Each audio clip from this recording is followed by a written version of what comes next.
This video was brought to you by Stormberg, a better route planner, MisterGreen, Kempower and Marcus Bil. Yo, what's up? We're now in Oslo, and behind me here you see Lucid Air. This is Dream Edition with 118 kilowatt hour battery, and this is possibly the most efficient car out there, at least with this size. It might even be more efficient than Tesla.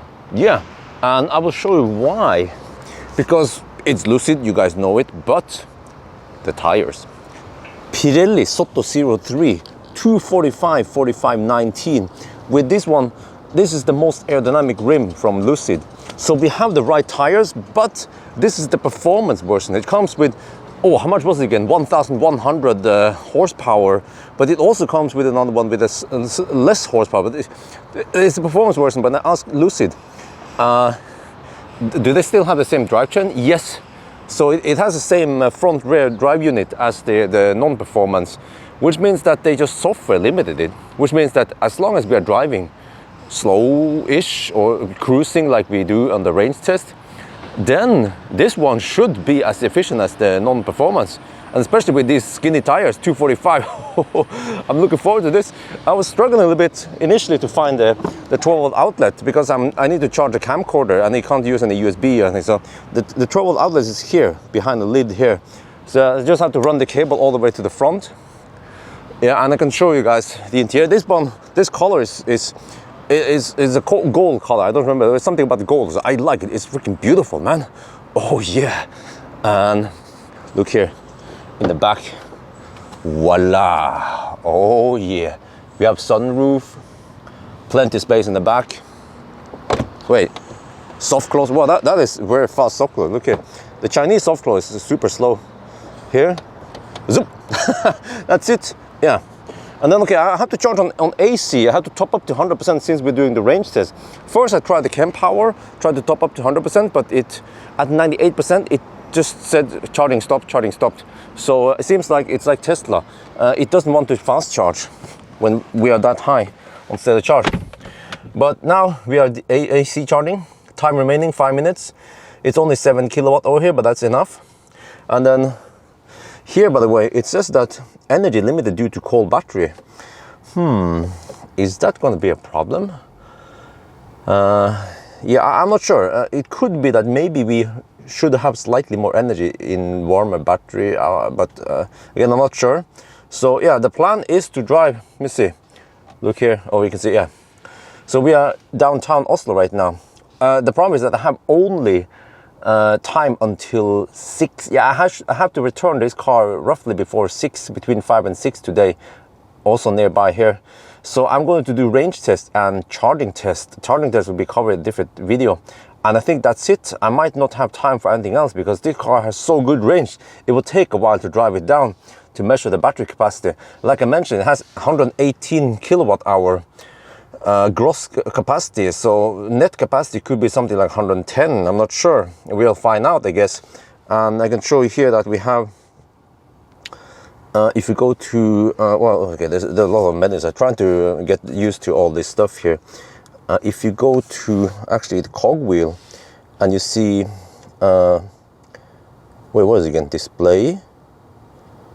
Okay, trying to find vehicle, trip information. So we have some trip meters here. This is kilowatt hour without the decimals.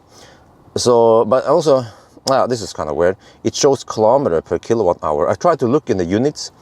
You also have display units here. But there is no way to switch over to more commonly used kilowatt hour per 100 kilometer. So this is just an American style display. Yeah, so yeah, I just have to do the math based on this one and this one, which would give me quite accurate numbers. And then we can also look at that one. And that's how I figure out the net capacity of the battery. So now we're just waiting the final 5 minutes until it stops at 100%. And then I'm going to also check something here. This is quite cool. You see here, this is the window raiser, window control. Let me show you in the back here. But if you push it, if the window is already up and you push it further up, then the sunshade comes on. So weather today is nice. Should we use the sunshade? I think so, because it should give me slightly better efficiency. right? And also, it's also more realistic because if you have people in the back, they will be using the sunshade. But however, the rear sunshade, I can show you here. If you go to this one, no, it was, trying to remember everything here. It was not seat, it was, it's openings. And then here, there is no text. I think you just have to know this is it. Press this one, and then the rear sunshade comes up. That one might give me reduced visibility, or actually, no, it's not that bad. I'm gonna have everything up, like this, like this, like this. Yeah, for the best efficiency, we have skinny tires, SOTO zero. We have all the sunshades up. Now let's see, how good will the efficiency be then? Oh, looking forward to it, man. All right, first we have to drive to the north, so some traffic here around Alabru. Yeah, so let's see, oh, what is that? Porsche Taycan. How many volts you got over there? 800? I got 920. We are now at Ioniq, Dar, so okay. There's an EV blocking a gas pump. Cheat, man. Okay, anyway, so yeah, from downtown to here, we consume 4.9 kilometer per kilowatt hour. That translates to around 200 watt hour per kilometer. Not too bad, considering that we have uphill to get here. So see, we have spent 12 kilowatt hour now, and we are at 89%. Wow, is that around 110 kilowatt hour net capacity? Okay, but now we will drive the north route and back again, doing the 120 test first. It's 11:15, so there shouldn't be too much traffic. All right, I guess, yeah, I need to reset. We can keep this one since last charge, and we can reset this one for the tests. Okay, we're on the move. Temperature 17 degrees Celsius, dry road. We have to check wind eventually. So, yeah. I'm cruising now 122 kilometers per hour. This car has no auto steer. It has some lane centering ping pong. So yeah, they say that they will implement auto steer or lane centering later. When it comes to noise levels, I feel like there is some noise here that I would not expect in a car that costs 2.1 million NOK. So based on my impression, I haven't done a proper test, but just based on my impression, I feel like the Chinese cars, they are quieter. Like Nio, super quiet, but also, okay, if you pay the price for, let's say, a BMW i7, costs around the same, or an EQS, I believe you get a quieter car. Could be the tires. We have Pirelli SOTO zero, maybe not the quietest tire out there, I'm not sure. So eventually when I have more time with this car, not today, so not today, then I will do proper noise test. But okay, so, but one thing I noticed when I'm sitting here is that I feel like we have this Tesla acoustics. So there's some, I don't know what to call it, some echoing, maybe because of the glass that I tend to also hear in Teslas. Not in the German cars. Well, actually that's weird, because even German cars, when you open the glass roof, I still don't get that. German cars, they have a more dampened, more dead sound in the room here. So, but not this one. That's a slight bummer. All right, the test is done, and we consume 5 kilometers per kilowatt hour, which translates to 200 watt hour per kilometer. Tesla Model S Palladium, not the Plaid, consume 197 watt hour per kilometer. So it's spot on here, equal. Well, okay. Let's try the 90 test and see how efficient this car is then. All right, let's reset trip A. Reset ByørN. Huh? Okay, just like when I was playing music here. You see here? Okay. And then if I scroll down a little bit, oh, let's play this one. Huh? Well, if I play this song,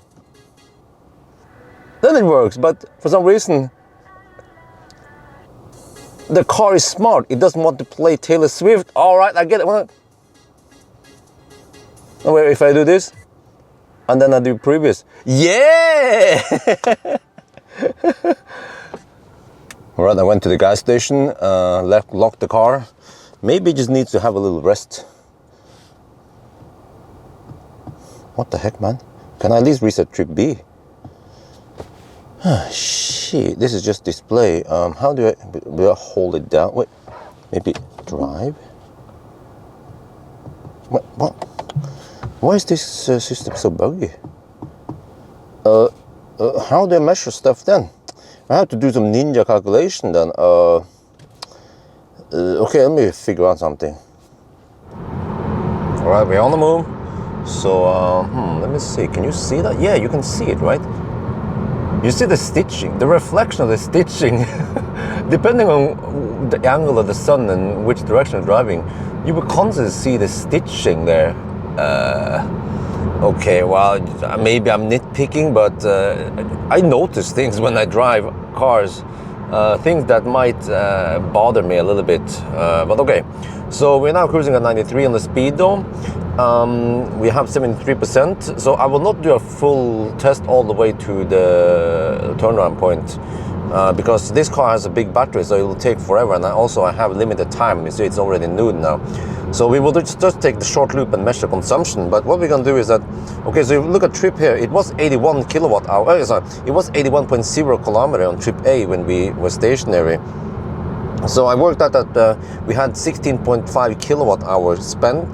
So with, of course, a little bit of measurement error, but we will just do the loop now, and then we measure again how many kilowatt hours spent, and then versus distance, and then we calculate the consumption. So it's clumsy that we can't reset. It's clumsy that it doesn't show more standardized unit for consumption, like watt hour per kilometer, like a Tesla or a BMW. So yeah, well. Let's check the weight of the car. Front axle, 1260. Ooh.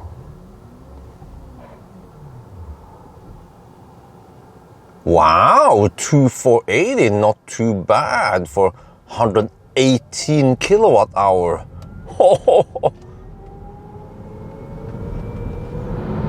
We are now at Strandisha.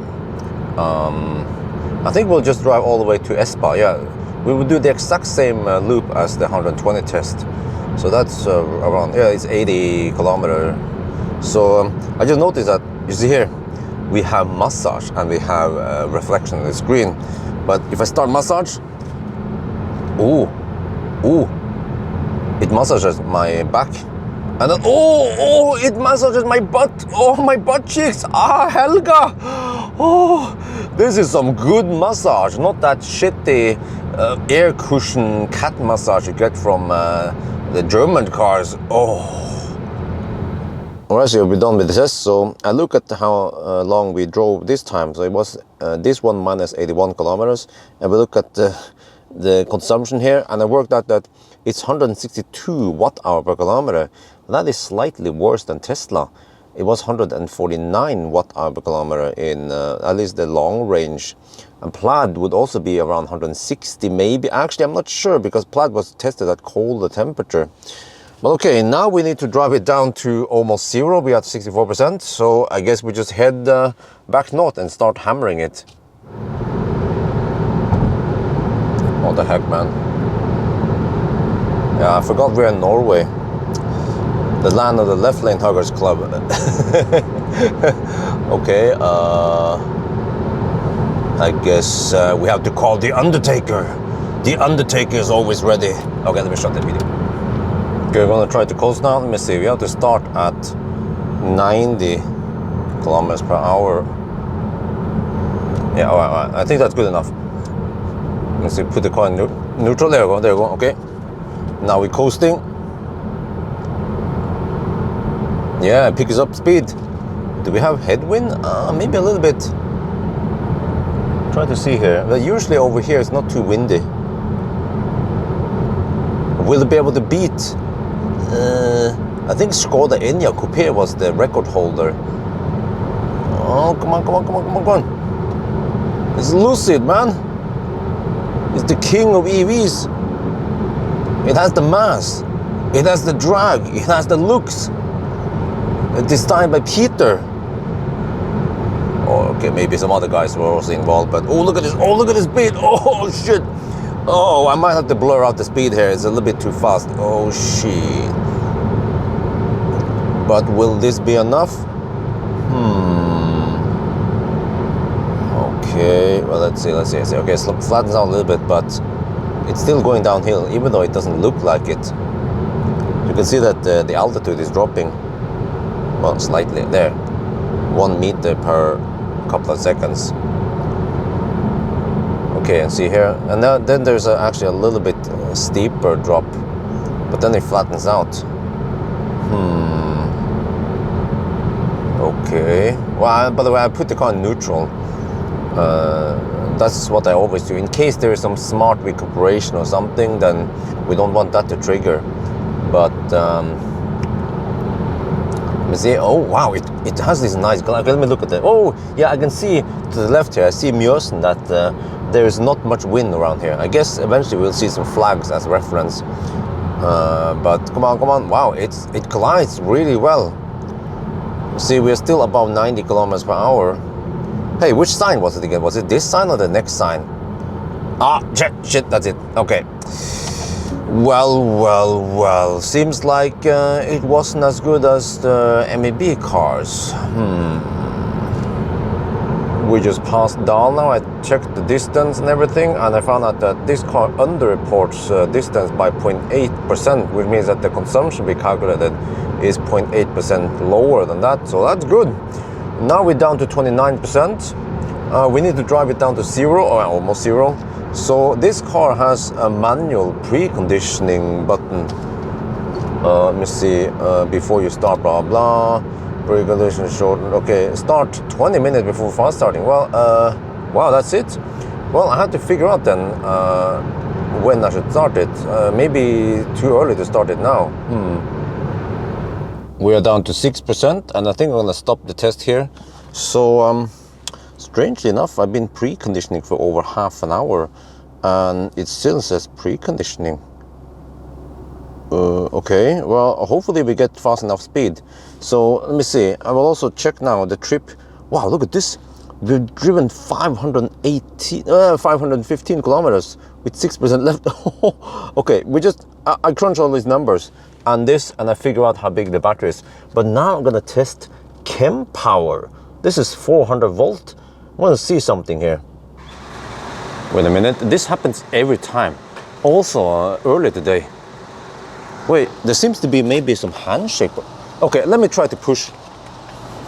Nope, same problem.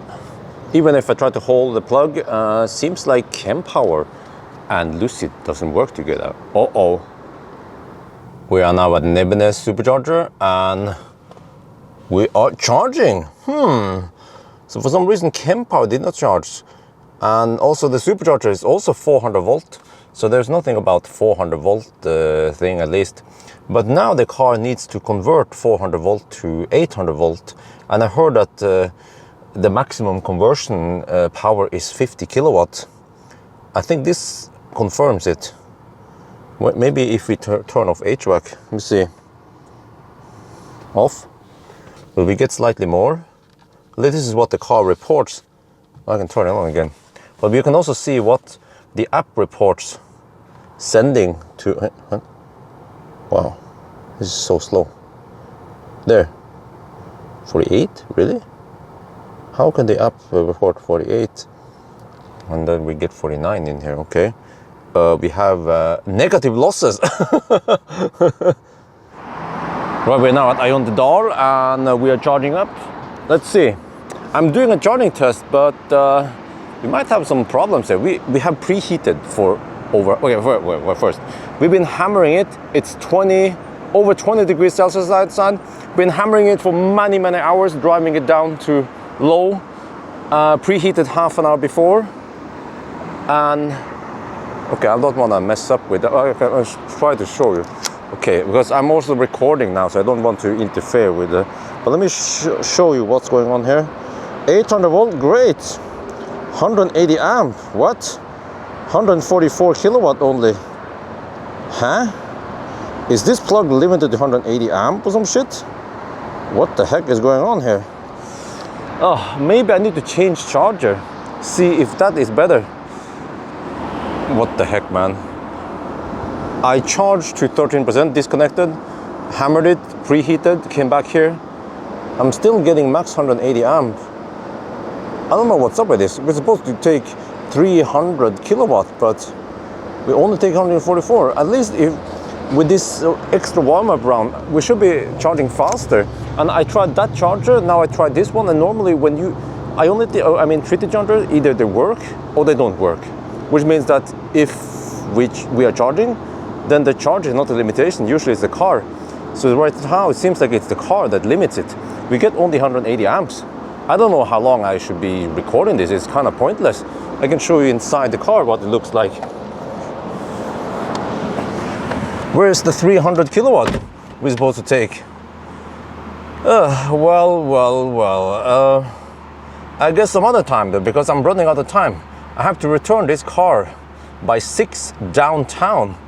So I should leave this place in about half an hour. Yeah, all right, let me just calculate some stuff then and wrap up the range test. So I did all the math, and at least the car reports that we spent 108 kilowatt hour with 6% left. And then that means actually 114.9 kilowatt hour. Really? That much? That is crazy. That's only 3 kilowatt hour buffer. Okay, maybe it's 112, maybe 113. I'm actually not sure, or maybe it's 115. But actually, based on all this and the low consumption that we have, then we can actually go over 700 kilometers. So the only closest competitor here is actually EQS 450 Plus, which is rear wheel drive. Tesla can't match this because they don't have that big battery. So yeah, so actually this is crazy. It's like the Kinder egg. You get insanely fast car. Okay, it's slightly slower than Plaid, but it's just one of the fastest cars, and it has the longest range or something, and it has ultra low consumption and also charges the fastest. So actually 4 things that this car just does it really, really well, and you get everything in this car that costs 2.1 million NOK. So yes, I think that's going to be it for now. I hope you guys enjoyed this video. As always, thank you for watching, and talk to you later.